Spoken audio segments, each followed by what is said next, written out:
ညနေ၌ဥပေမောင်သည်ပြန့်ပြန့်ပြူသောလမ်းကလေးပေါ်တွင်အညောင်းပြီးလမ်းလျှောက်၍နေလေသည်သူသည်ဖျားလူကြီးတဦးဖြစ်လေသည်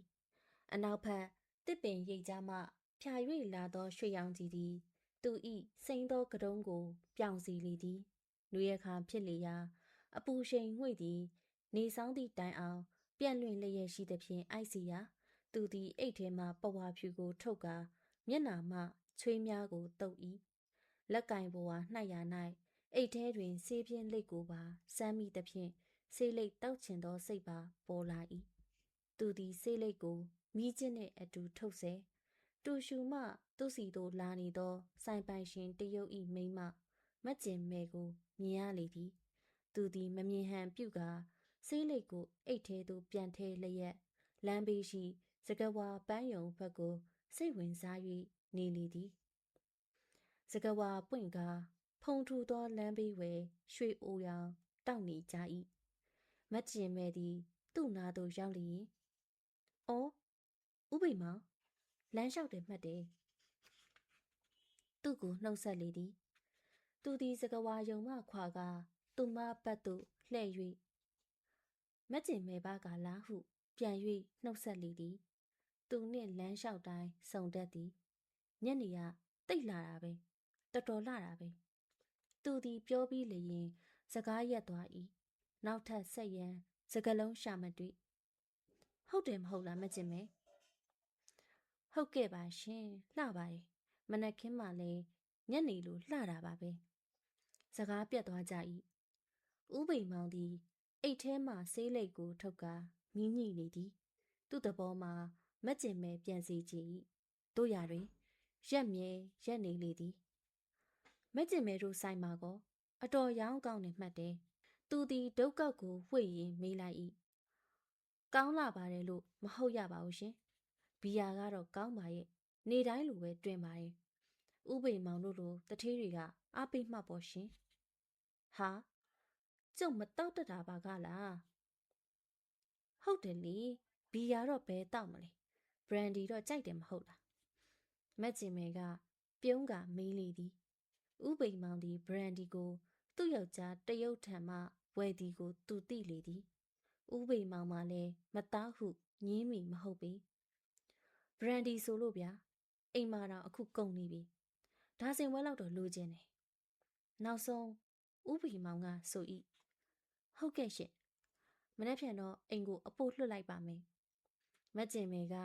ကိုအနှဲငယ်ကြို၍ရင်ကျေးစွာပြောလေသည်ဟုတ်တယ်ဗျနေမကောင်းရင်ဘရန်ဒီကအင်မတန်မှနေရာကျတယ်တလောကလေးကလည်းမငိမ့်ခင်မမာလို့ဒီဘရန်ဒီပဲတိုက်ရတာပဲတကယ်ဆိုတော့ဘရန်ဒီကအားစေးတစ်မျိုးပဲလူကိုအားပြည့်ပြီးရွှင်နှန်းစေတယ်အထူးသဖြင့်ငှက်ဖျားအင်မတန်ကောင်းတယ်ကျုပ်ကလည်းငှက်ဖျားသမားဆိုတော့ဘရန်ဒီနဲ့တဲ့တာပေါ့ဟုတ်တယ်ငှက်ဖျားတော့ကောင်းတယ်ဟုမက်ကျင်မဲကထောက်ခံ၏ဒါပေမဲ့အခုလိုตาရလှပရဲ့ညနေခင်းများမှာဘယ်ဖျားပါမလဲအခုလိုပန်းတွေနဲ့ဆိုရင်သူသည်စကဝါပွင့်များရှိရာသို့လက်ကိုညွှန်ပြလေသည်စကဝါပန်းများမှာလန်းလန်းကြီးပွင့်နေကြသည်သူပြောသည်ကိုမက်ကျင်မဲကလည်းသဘောတူသည်မလှလားဗျပန်းတွေမှန်ပါသည်ပန်းအလှတွေကိုမြင်ပါသည်မမွေးလားဗျပန်းရနံ့တွေကမှန်ပါသည်ရနံ့မွေးတွေကြိုင်နေပါသည်ဒီတော့မตาရဘူးလားဗျမက်ကျင်မဲသည်စကဝါပန်းဤအလှပတွေကိုသူတတ်နိုင်သလောက်မြင်အောင်ကြည့်လေသည်ဒီတော့ဒီလိုตาရမှုတွေပေးနေတဲ့အလှတစားဆင်နေတဲ့အရာတွေကိုကျေးဇူးတင်ရမှာပေါ့ဒီစကဝါပန်းယုံဟောဟိုဘက်ကလေကွင်းကြီးဟိုဘက်ကတောရိပ်တောင်ရိပ်ကလေးသူဤမျက်စိသည်လမ်းပေါ်သို့ရောက်သွားလေသည်နောက်ပြီးဟော့ဒီဖြူးနေတဲ့လမ်းမကြီးကိုရောပေါ့လမ်းကိုလည်းကျုပ်တို့ကျေးဇူးတင်ရမှာပေါ့မက်ကျင်မဲသည်ဒီညအဖို့လမ်းကိုကျေးဇူးတင်ပြီးလျင်ဥပိန်မောင်ကိုနှုတ်ဆက်၍ဆက်လက်ထွက်သွားလေသည် သူတို့ကျေးဇူးတင်ပြီးကြသောလမ်းမှာပြန့်ပြူး၍ချိုင်ခွက်အဖူးထင်မရှိညီညာဖြူဖွေးသောလမ်းကလေးဖြစ်ပါသည်ဥပိမောင်အဖို့ကဆိုင်သွား၍မမကြားရပဲဘရန်ဒီပလင်းများမနှက်ဖြန်ရောက်လာမည်ဖြစ်၍ကျေနပ်ကသူ့အိမ်ဘက်သို့ဆက်လက်လမ်းလျှောက်သွားလေသည်အလင်းရောင်မှာအားနည်းစပြုလာလေပြီငှက်တော်ပစင်းတို့လည်းကြီးကြီးအော်ကအမောင်လွှမ်းနေသောလေကွင်းပတ်စီတို့ပြန်သွားကြလေသည်လေမှာအနှဲငယ်နှွေးလျက်ပန်းပေါင်းစုံရနံ့ဖြင့်မှွေးလှိုင်နေလေသည်ခလန်းလန်းလေကွင်းစီမှာရိုးပြတ်တို့အနက်မှလည်းတင်းဤသူသည်အခုမှတတိယကစောကအိတ်ထဲထဲထားသောဆေးပြင်းလိတ်ကိုထုတ်ကာမီးညှိ၍ဖွာလေသည်သူသည်မီးချစ်ပြီး၍မီးချစ်တံကိုလွတ်ပြစ်လိုက်စဉ်အဝေးမှသူ့အိမ်စီသို့လာနေသောကားတစ်စင်းကိုသူမြင်လေသည်ကားမှာအငားမော်တော်ကားဖြစ်၍အတွင်း၌မိမ့်မပြိုတယောက်ပါသွားလေသည်ဆီယာမအသစ်ကလေးမေပင်ဖြစ်ဟန်တူသည်သူသည်ကားကိုစိတ်ဝင်စားစွာကြည့်လေသည်ကားကိုရက်၍မိကိုနှုတ်ဆက်ရလျင်နေရာကျမည်မိကိုညနေခင်းအလှအပအကြောင်းညွှန်ပြလိုက်နိုင်မည်သို့မဟုတ်အိမ်ကြမှပင်အေးအေးဆေးဆေးတွေ့ရမည်လားသူသည်နောက်ဆုံးအကြံကိုပို၍နှစ်သက်လေသည်သူသည်သူ့အပါမှကားဖြတ်မောင်းသွားသည်ကိုအလင်းဂယုမဆိုင်ပဲဆက်၍လမ်းလျှောက်သွား၏တို့ရတွင်ညနေခင်းဝင်စဉ်နေရောင်ခြည်ထပ်ပင်ဝင်းလက်ရွှင်တက်သောမေဤစပင်များကိုတတိထားမိလေသည်သူ့အိမ်အတွင်းသို့ရောက်သည့်အခါအတော်မှောင်နေပြီဖြစ်၍မီးများထွန်းထားပြီးဖြစ်လေသည်စင်ဝင်ဝဧကန်းတွင်သူ့ဇနီးဒေါ်ငိမ့်ခင်ကိုတွေ့၏ဇနီးသည်မှာမျက်နှာထားတင်း၍အဆအရာရာဩဇာပေးတတ်၏တွင်ကြဲကြဲစီမံအုပ်ချုပ်တတ်၏လင်းသည်ပျော့၍ချိုသလားဇနီးသည်မှာမာ၍တည်လေသည်ဥပိမောင်အိယာလိတ်တရေတစ်တာတို့ကိုတွေ့ဟိတ်မငိမ့်ဒါဘသူပစ္စည်းတွေလဲအံ့အားတင့်တယ်လို့မေး၏မေအခုပဲရောက်တယ်ဒေါ်ငိမ့်ခင်ကအေးဆေးစွာဖြေ၏မေသူသည်နာမည်ကိုစဉ်းစားနေလေသည်ဒီကခေါ်ထားတဲ့ဆီယာမကလေးလေအခုပဲရန်ကုန်ကရောက်လာတာကိုမောင်နဲ့ရှစ်စစ်နောက်စစ်မယ်လမ်းမှာသူ့ကားနဲ့မတွေ့ခဲ့ဘူးလားဟုတ်လားမသိပါဘူးကွယ်ညနေခင်းကတိတ်တာယာနေတော့ဘယ်ဟာမှတတိမရပါဘူးပြောကသူ့နှာခေါင်းထဲတွင်စကဝါပန်းရက်နံ့တွေမှွေးလာသည်ဟုမှတ်ထင်လေသည်ဟုတ်တယ်ညနေခင်းကတိတ်တာရတာနှင်းအောင်လမ်းလျှောက်ထွက်မလို့ဟာနောက်တော့ဆီယာမကလေးရောက်လာတာမသိမှဆိုတာနဲ့ဆီယာမကလေးကဘဲနဲ့လေသဘောကောင်းပုံရပါတယ်ကလေးမကရုပ်ရည်တနာကမာနှလုံးပြကလေးနဲ့ချစ်စရာကောင်းတယ်ဟုဥပိမောင်သည်သူ့အခန်းသို့သွားလေသည်အပေါ်ဓာတ်တွင်ကရုပ်ရည်တနာကမာမျက်လုံးပြကလေးနဲ့ချစ်စရာဆီယာမသည်ပတ်ဝန်းကျင်ကိုအကဲခတ်နေလေသည်သူ့အဖို့မှာမြေပြောင်းလေပြောင်းဖြစ်၍စမ်းသင့်နေသည်ဥပိမောင်တို့အိမ်မှာဝင်းနဲ့ခြံမြေနဲ့မြို့အစွန်တွင်စောက်ထားလျာခက်လန်းလန်းလေကွင်းမှရိုးပြတ်များ၏ရနံ့တင်းတင်းနှင့်ຫນွေဥပေါက်ပန်းကလေးများ၏ရနံ့မွှေးများကိုသူရှူဆိုင်မိလေသည်ဘူရာယုံမှအိမ်သို့အလာလန်းကားပေါ်တွင်သူလှုပ်ရမည့်ဆီယာမအလုပ်ကိုစဉ်းစား၏သူသည်ပိပိရီအဖြစ်ကင်းအောင်နေရမည်အကယ်၍ဤအရက်ဤဒေသတွင်သူ့အားချစ်မိကြိုက်မိယောက်ျားတဦးတွေ့လျင်ချစ်မိကြိုက်မိမည်ဖြစ်၏တို့ရာတွင်မိသည်လက်ထက်ယူရန်ရည်ရွယ်ချက်မရှိပေလင်ယူမိကိစ္စကိုလည်းသူတွေး၏သူ့အဖို့မှာတိုင်ပင်စရာအဖေလည်းမရှိအမေလည်းမရှိတကယ်အရေးကြလျင်သူ့အုံနှောက်နှင့်သာတိုင်ပင်ရမည်အဖော်ပြုရမည်ဖြစ်လေသည်သူ့ကိုယ်သူသာအားကိုးရမည်ဖြစ်၏ဒေါ်ငိမ့်ခင်အတွက်မှလည်းငါဒီအမိန်းမကိုတော့ဘာမှကြောက်စရာမရှိဘူးဟုသူ့ကိုယ်သူပြောမိလေသည်မိအဖို့မှာတော့သူ့သမီးနှစ်ယောက်အကြိုက်လိုက်၍မြောက်ပင်နေနိုင်လျင်ဟ ဟန်ကြမည်ဖြစ်၏14နှစ်နှင့်15နှစ်သမီးနှစ်ယောက်မှာဖြူဖြူချစ်ချစ်ကလေးများဖြစ်ကြ၏ပထမမိကိုသူတို့ရှက်နေကြလေသည်နောက်မိကသူတို့၏ဘိုးခွေးကလေးနှစ်ကောင်ကိုချစ်ဟန်ပြလိုက်သဖြင့်သဘောကျသွားကြလေသည်ဘော်ဘီနှင့်တော်မီသည်တွေ့စာကမိကိုဟောင်ကြ၏အမှန်မှာမိသည်ခွေးများကိုမချစ်ပေမိသည်ကြောင်များကိုသာချစ်လေသည်မိသည်အခန်းအနေထားကိုကြည့်ကပြုံးလေသည်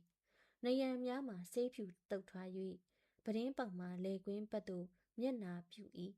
အခန်းတောက်ရှိသူအိတ်ဖို့ကတင်မှာကျွန်းသားဖြင့်ပြုလုပ်၏အဝေးထဲ့သည့်ဘီရိုတစ်ခုမှာကတင်နှင့်မျက်နှာချင်းဆိုင်နေရန်တွင်မှန်တင်ကုန်နှင့်အတူကတ်ထား၏အခန်းမှာအတော်ကလေးကျ၏ပြီးလျင်မေသည်အောက်ထပ်သို့ဆင်းလေသည်ဧကန်းသို့ဝင်လျင်ပလက်ကလထိုင်တွင်ထိုင်နေသောဥပေမောင်ကိုတွေ့ရလေသည်သူ့ကိုမြင်လျင်မေတုန်သွား၏လာပါကိစ္စမရှိပါဘူး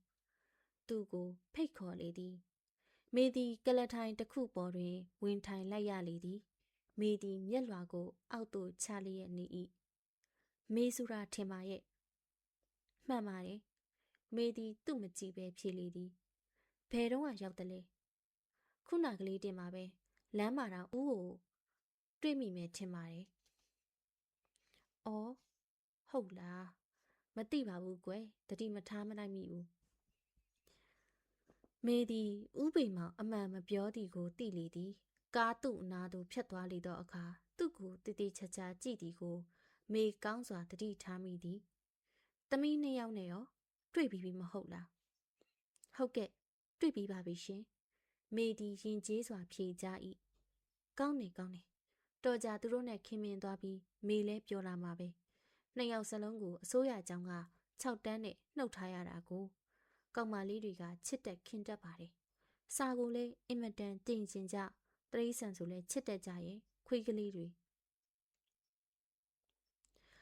ဘော်ဘီနဲ့တော်မီကိုမေမြင်ပြီးဖြစ်လေသည်နောက်ပြီးကြောင်ကလေးတွေထို့နောက်ကြောင်နဲ့တကောင်အိမ်ခန်းထဲသို့ဝင်လာလေသည်ဥပေမောင်မှာသူပြောသည်မှာမှန်ကန်ကြောင်းထောက်ခံသည့်အလားကြောင်နဲ့ကလေးကိုလက်ညှိုးညွှန်ပြလေသည်လာပူစီလာပူစီဟုသူသည်လက်ကိုလှုပ်၍ခေါ်လိုက်လေသည်တို့ရာတွင်ကြောင်ကလေးမှာသူ့စီမလာပဲမေရှိရာသို့အမိကလေးတစ်ချက်ကော့ကာသွားလေသည်မေသည်အသာအရာကြောင်ကလေးကိုပွေ့ယူလိုက်စေဒေါ်ငိမ့်ခင်နှင့်အတူသမီးနှစ်ယောက်အခန်းထဲဝင်လာကြလေသည်သူတို့၏နာမည်များမှာအငယ်ကဝင်းအကြီးကနှင်းဟုမေသိပြီးဖြစ်လေသည်မေသည်ကြောင်ကလေးကိုပွေ့ထားရာမှကျမ်းပြင်ပေါ်သို့အသာချလိုက်လေသည်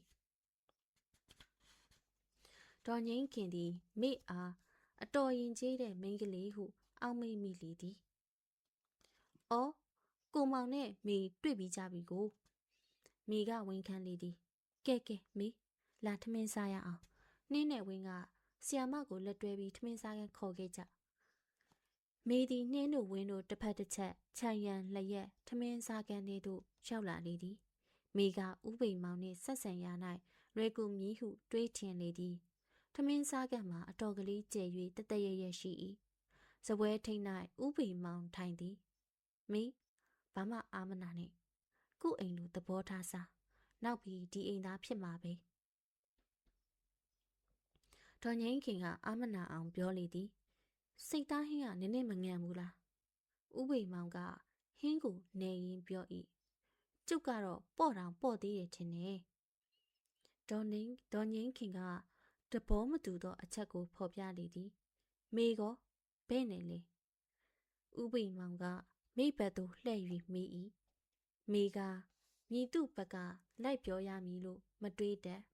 ဝင်းဤသဘောမှလည်းငန့်သည်ဟုသဘောရသည်နှင်းကမူမေ၏အဝတ်အစားကိုသာငေးကြည့်နေ၏မေမှာသူပေးရမည့်အဖြေအရေးကြီးကြောင်းသူသိ၏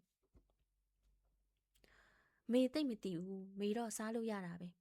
နောက်ပြီးကျောင်းမှာဆိုစိတ်သားတဲစားရတာမဟုတ်ဘူးမေသည်မူသားသုံးလိုက်သည်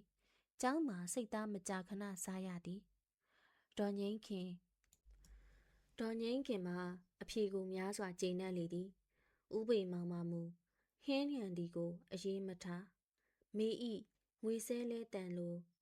ချိုနှဲ့သောအတန်ကိုသာနားဆွင့်နေ၏ဝအောင်စားမေဝအောင်စားဒေါ်ငင်းခင်ကမေမရှက်ရအောင်စကားပြောလေသည်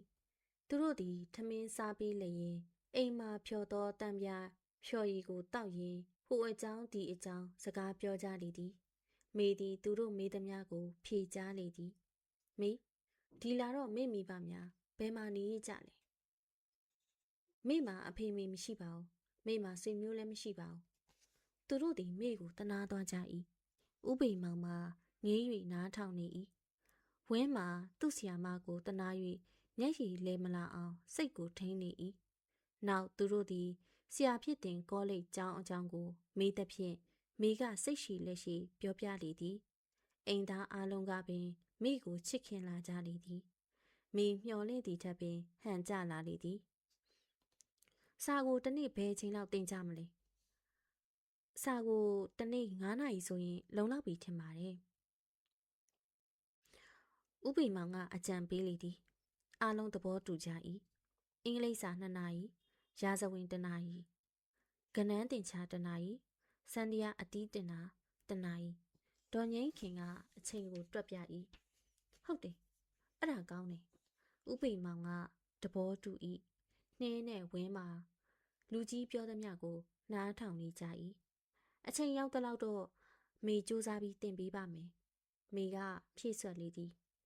စာတင်ချိန်ရောအားလက်ချိန်ရောမျှတလို့ပေါ့စာကြည့်တင်နေလို့လည်းအညောင်းမိကြပါမယ်ကိုလက်လှုပ်ရှားကစားဖို့ကလည်းအရေးကြီးတယ်နှင်းနဲ့ဝင်းကတော့လမ်းလျှောက်အတော်ဝါဒနာပါကြတာပဲဟုတ်ကဲ့ကိုလက်လှုပ်ရှားကစားတာအင်မတန်အရေးကြီးတယ်မေတို့ကျောင်းကတော့ကစားတာကိုပဲအထူးပဲတင်လေ့လာရတယ်မေကပြောပြလေသည်နှင်းနဲ့ဝင်းတို့မှာကျမ်းမာရေးကစားနည်းများမိထံမှတောင်းမိဟုကြံနေကြ၏ဥပိမောင်မမူမေဤတောင့်တင်းသောကိုလုံးကိုပေါက်ကိုသာတွေးနေလေသည်စန္ဒယာတင်ရင်ဘာကစတင်မလဲတချင်းကြီးလားကာလပေါ်လားမေကမရဲတရဲနဲ့မေကိုမေးလေသည်မေကပြုံးကတချင်းကြီးရောကာလပေါ်ရောပေါ်ဟုဖြေလေသည်အရင်ကကျမတို့တင်တဲ့ဆရာကတော့ကာလပေါ်ကအလကားဆိုပြီးမတင်ပေးဘူးနှင်းနဲ့ဝင်းကပြောပြန်၏ဟုတ်တယ်အချို့ကအယူသီးကြတယ်အမှန်ကတော့နားဝင်ချိုစေရဲ့အတန်ဟာဂီတပေါ်ဟုဒေါ်ငင်းခင်ကအကြံပေး၏စန္ဒယာဆိုလို့အိမ်ကစန္ဒယာကြီးတီးကြည့်ပါလားသူတို့သည်စန္ဒယာထရာအလေကန်းသို့သွားကြလေသည်မေသည်စန္ဒယာကိုဆန်းကတချင်းတပုတ်ကောက်တီးလိုက်လေသည်နှင်းမှာမေဤကြက်တည်ရှိစွာလှုပ်ရှားသောလက်ချောင်းကလေးများကိုကြည့်ကအံ့ဩနေလေသည်ဝင်းမှာမဟာဂီတကိုလှန်၍တချင်းကိုတိုးတိုးဆိုကြည့်၏ဥပိမောင်မှာဆေးပြင်းလက်ကိုပဆောင်တွင်ခဲကပလက်ကလတ်ထိုင်မှစိန်နှင့်စန္ဒယာတန်ကိုနားထောင်နေသည်ပြီးလျင်မေသည်ခရီးပန်းနေသည်ဟုအကြောင်းပြကအိတ်ခမ်းသို့ဝင်သွားလေသည်ဆရာမလေးကတော်သားပဲစန္ဒယာလည်းအတီးကောင်းနေပညာလည်းကောင်းပုံရတယ်ဘယ်နဲ့သဘောရလဲကိုမောင်အေးကွယ်တို့တော့ဒီလိုဆရာမလေးရတာကံကောင်းတာပဲဟုဥပိမောင်ကပြောလေသည်မေအစောကြီးအိယာဝင်သွားခြင်းမှာအိတ်ခမ်းတဲတွင်လွတ်လွတ်လပ်လပ်တွေးရတောရအောင်ဖြစ်လေသည်မေသည်သူ့ကိုယ်သူများစွာကြည်နပ်၍နေနေသည်ဥပိမောင်နှင့်ဇနီးဒေါ်ငိမ့်ခင်ကလည်းသူ့ကိုယုံကြည်နေပြီနှင်းနဲ့ဝင်းတို့ကလည်းသူ့ကိုချစ်ခင်နေပြီအမှန်မှသူသည်နှင်းနဲ့ဝင်းတို့ကိုတကယ်မချစ်ပြီမည်သို့ပင်ဖြစ်စေသူသည်ရှေ့ဖို့တော့ဟန်ကြတော့မည်ဘကိုးမှာပဲဖြစ်ဖြစ်လောကကြီးမှာပဲဖြစ်ဖြစ်သူသည်ပဒင်းပေါင်အနီးတွင်ရက်လျက်ရှိ၏သူ့အိတ်ခမ်းထဲသို့ဝင်မိကလေးကဒေါ်ငိမ့်ခင်အိမ်သားတွေအကြောင်းကိုမေးပြစ်လိုက်ပြီးဖြစ်၏သူတွေးနေတာအိမ်မက်များ၏အလင်းရောင်အမောင်တို့ကိုသာသူမြင်၏သူသည်ဆရာဖြစ်တင်ကောလိပ်ကျောင်းတွင်နေရသည်များကိုတွေးမိ၏အားလည်းရဲ့ဆိုလျင်ဧကန်းမဆောင်တွင်မက်ခင်စီနှင့်အတူစန္ဒယာတီးကြ၏တင်းငင်းတွေနေဆိုလျင်မြို့ထဲထွက်၍ရုပ်ရှင်ကြည့်ကြ၏ ညနေအေးတွင်အညောင်းပြေလမ်းလျှောက်ထွက်ရင်အင်းလျာလမ်းအနီးဘရင်းပိတ်ရှိဘူးသီးကျော်ဆိုင်သို့သွားကြ၏တဖန်သူ့အတိတ်သည်အဝေးသို့လွင့်သွားပြန်၏သူသည်ဒိုင်အိုစီဇန်မင်းကလေးကျောင်းတွင်နေစဉ်ကအပူပင်အကြောင်းကြားမရှိကာပွဲတွေမိတ်ဆက်ပွဲသပင်တွေတက်၏ထိုအခါမေသည်အတော်အကကောင်း၏ကပြားတွေသူနှင့်တွဲကကြ၏ယခုမူလေကွင်းနေပေတာယာအေးမြသောပကိုးတွင်ရောက်နေလေပြီတော်တလေးကိုတွေ့ရလေပြီထိုຫນွေဥပေါက်ညတွင်မေသည်ပျော်၏လွတ်လပ်၏ပရင်းပေါက်မှညင်းညင်းညံ့ညံ့ကလေးဝင်လာသောလေကိုရှူရှိုက်၏သူ့ဟာတရားတွင်ပီတိဟုန်ကြွနေ၏အောက်ပန်းကြံမှပန်းရံနံများသည်လှိုင်နေလေသည်အဝေးပကိုးရန်ကုန်လမ်းမကြီးပေါ်မှဝေါကနေဖြတ်သွားကြသောမော်တော်လော်ရီများ၏အတန်ကြောင့်ပရင်းပေါက်မှခန်းစည်းကိုအသာလက်ဖြင့်ဖယ်လိုက်လေသည်မေသည်လက်နှစ်ဖက်ကိုဆန့်တန်းကပပဝင်းနေသောလာမင်းကိုနှုတ်ဆက်၍ကောင်းကင်တိမ်တိုက်တွေကြား၌ကလနတ်သမီးသည်ငွေရောင်ကြီးမြရောင်ကြီးတစားကိုဝစ်စင်က၍နေလေသည်လနတ်သမီးသည်လက်ချောင်းများကိုကြာဘူးတဒံရှက်ကာတက်လေလာမင်းကိုကတော့၏လနတ်သမီးမှာမေပင်ဖြစ်လေသည်ပြိုပြိုပြက်ပြက်နှင့်လနတ်သမီးမှဖြာထွက်သောအယောင်များမှာသူ၏စိတ်တကူများဖြစ်လေသည်ဤကဲ့သို့သောအလားပါသည်ပြင်စလက်နေဖြင့်သူ့ကိုယ်တွင်သို့ဝင်လာမည်ဆိုလျင်သူကိုယ်တိုင်သည်အလှအပကိုကဘာကြီးအားဖြန့်ဝေရာ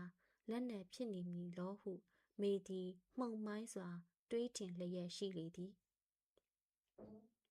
သူ့အတန်ကိုလူအများနားထောင်လိုက်နာရ၍သူ့စိတ်ကိုယ်သည်တက်မှတ်ခြင်းစီးဝါးချက်အတိုင်းကျူးတည်သောတိမ်များတီးခတ်ရာစောင်းတူရိယာပင်ဖြစ်နေတော်မူအလှအပကိုသူကောင်းကောင်းမြင်၍အလှအပသူ့တွင်ရှိရမည်အဘဲကြောင့်ဆိုသောသူတို့သည်အလှအပ၏ဆွဲဆောင်ရာသို့သာလိုက်ကြသောကြောင့်ဖြစ်လေသည်တို့ရာတွင်သူသည်ပကြီးစရာလိုချစ်ခင်နှစ်သက်ဖွယ်သောအာယုန်တွင်မြည်မြထက်တန်လျက်ရှိတော်လဲတည်ငါမြပင်စိတ်သည်ပြက်ပြဲရော်ရဲသွားခြင်းမရှိပလဲရောင်နှင့်ငွေရောင်တွဲဆက်ထားသောနောက်ခံကားတွင်သူသည်အကောင်းကြီးအလှကြီးမြင်နေလေသည်တကယ်ဆိုလျင်သူ့ဘဝမှာမေတ္တာနှင့်အောင်မြင်မှုတို့ဖြင့်ပြည့်စုံတော်မူဟုတွေး၏သူ့နှကမ်းပေါ်တွင်အပြုံးကလေးပေါ်လာလေသည်လှပကြည်ဝင်းသောလရောင်နှင့်အရိပ်များသာဖြစ်၍ဘယ်တော့မှနေကင်း၏တောက်ပစေ